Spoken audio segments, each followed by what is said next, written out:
Hello, I'm Ben and you're watching The PhD Parent. So little kids can be physically aggressive.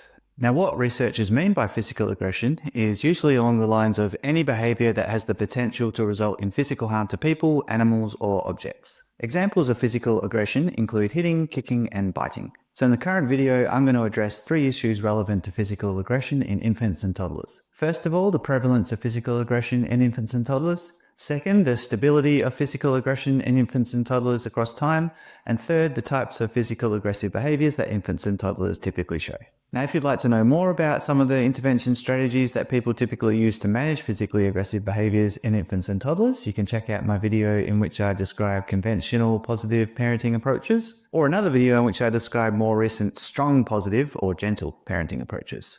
The links to those videos are down below. So is physical aggression in infants and toddlers common? It is, but don't just take my word for it.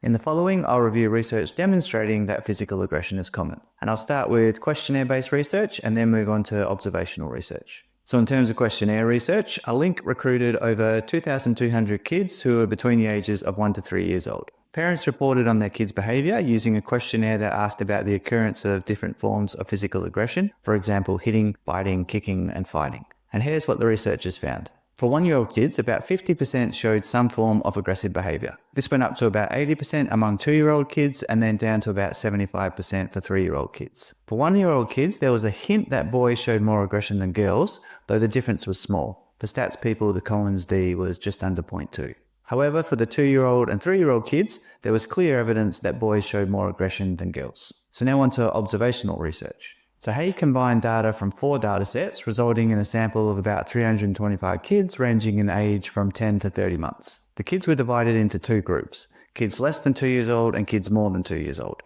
In each dataset, the kids had been observed either at a research lab or at home for a brief period, 25 to 50 minutes. And this observation was carried out while they engaged in play activities with other kids. Instances of physically aggressive behaviours such as hitting, kicking or pushing were recorded, as well as the use of force directed towards another kid's possessions. For example, taking another kid's toys or food. The results showed that across all kids, about 40% display physically aggressive behaviours. And these behaviours were most evident among the younger kids, where the rates were around 50%. And there was no major difference between boys and girls in terms of aggression. In the older kids, the percentage of kids displaying physically aggressive behaviours was lower.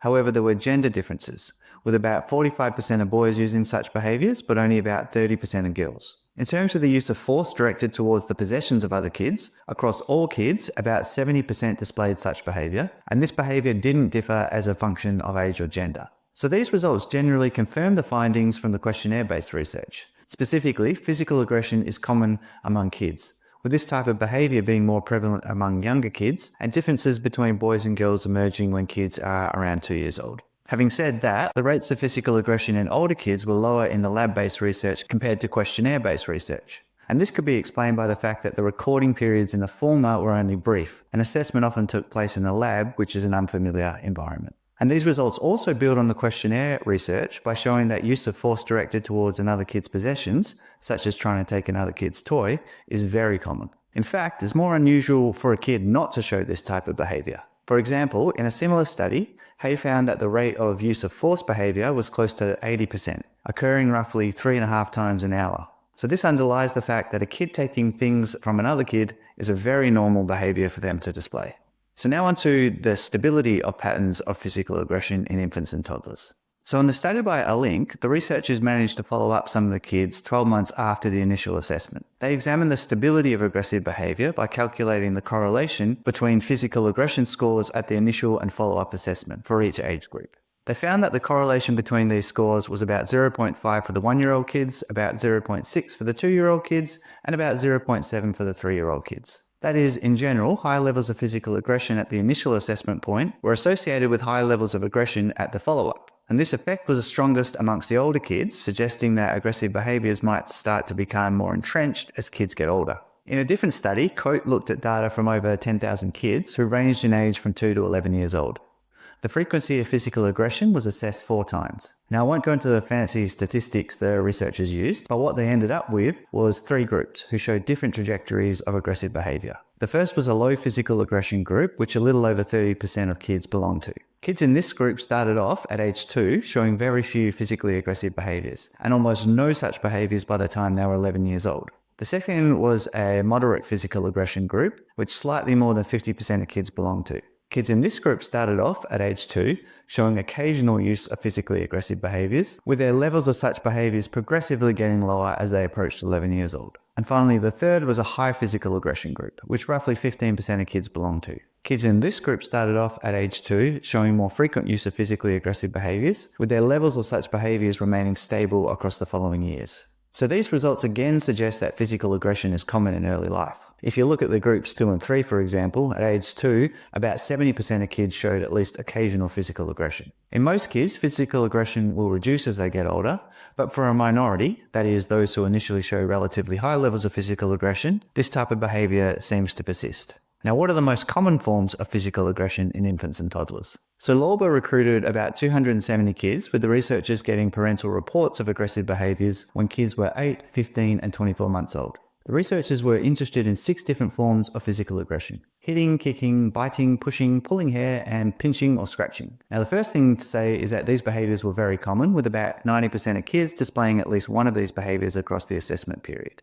And when kids were 8 months old, the most common aggressive behaviour, by a long way, was pulling hair, with a prevalence of about 70%. This was followed by pinching or scratching and hitting, which had a prevalence rate around 40%, and last were biting, kicking and pushing, which had prevalence rates between 10 to 30%. When kids were 15 months old, the most common aggressive behaviour was hitting, with a prevalence of about 60%. Next was pulling hair, pinching or scratching and biting, each of which had a prevalence rate of about 45%. Finally, pushing and kicking had prevalence rates between 20 to 30%. And lastly, when kids were 24 months old, the most common aggressive behaviour was again hitting, with a prevalence of about 70%. This was followed by pushing, which had a prevalence rate around 50%, and the remaining behaviours, pulling hair, pinching or scratching, biting and kicking, had prevalence rates of about 30%. So the profile of aggressive behaviours displayed by kids changes across time. When kids are very young, you can look forward to getting your hair pulled, and as they get older, you can look forward to copping a whack. And similar findings were obtained by Tremblay and Lorber. And to once more illustrate how common aggressive behaviour in kids is, in Lorber, about 95% of kids displayed at least one form of aggressive behaviour. Now finally, when to worry. So it's normal to be concerned about aggressive behaviour in your kid. The kinds of things clinicians may be on the lookout for include whether a kid is often physically aggressive, if their physical aggression occurs when they're experiencing a negative emotion, for example, anger, being upset or scared, if they experience negative mood more generally and appear to have difficulty managing this, if they break rules, or if they're defiant more often than not. Now, if a kid was showing these patterns of emotional and behavioural functioning, it would suggest that there's potentially something more going on that may require clinical intervention. Now, as mentioned, if you'd like to know more about the types of intervention strategies typically used to manage physically aggressive behaviours in infants and toddlers, then you can have a look at my video in which I describe conventional positive parenting programs, or my other video in which I describe more recent strong positive or gentle parenting programs. For the moment though, that's it for aggressive behaviour in infants and toddlers. If there's anything I've gotten wrong, any important research I've overlooked, or if you have any questions, then feel free to get in touch. Otherwise, happy parenting.